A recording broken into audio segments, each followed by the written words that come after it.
I felt like I joined a cult when I started telling people we were expecting a baby. Half the people, those without children, cringed at the prospect of becoming a parent, while fellow parents, strangers even, had quite a different reaction.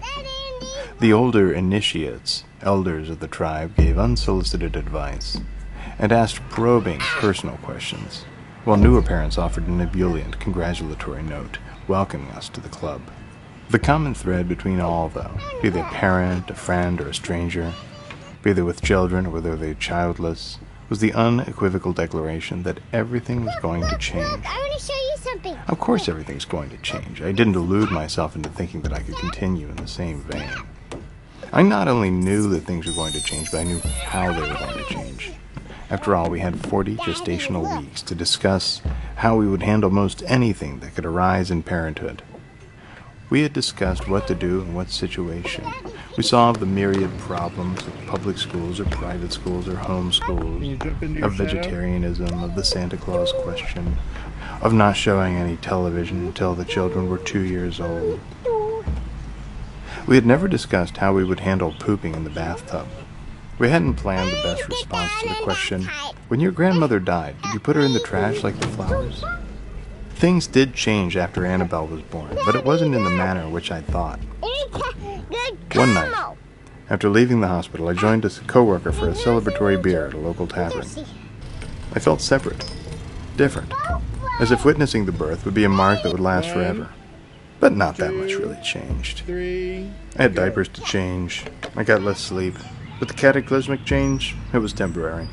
I still had friends, I still had a social life, I still had my job. It wasn't for several years that the difference began to take place. It couldn't have happened overnight. The change that takes place can only take place slowly, with no noticeable difference for about 2 years. The shift in paradigm only began to take place day after day of hearing my new initiate name. Before then, the change was more superficial. It was something more external than what would take place later. I remember the first time I heard my new name. I walked into our one-bedroom apartment one evening, and Annabelle was sitting in her chair, eating some of the vegetables her mother had cooked for her in soup broth. She looked at me, smiled, and in one simple and exuberant breath, uttered it with clarity. In many cultures and spiritual traditions, one takes or is given a new name after becoming a true initiate.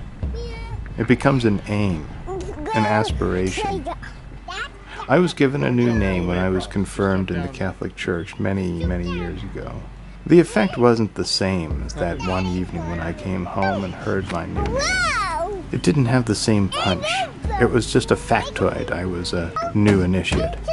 Something was different when the ground was prepared, when I walked in and realized what had been cultivated for a year and a half.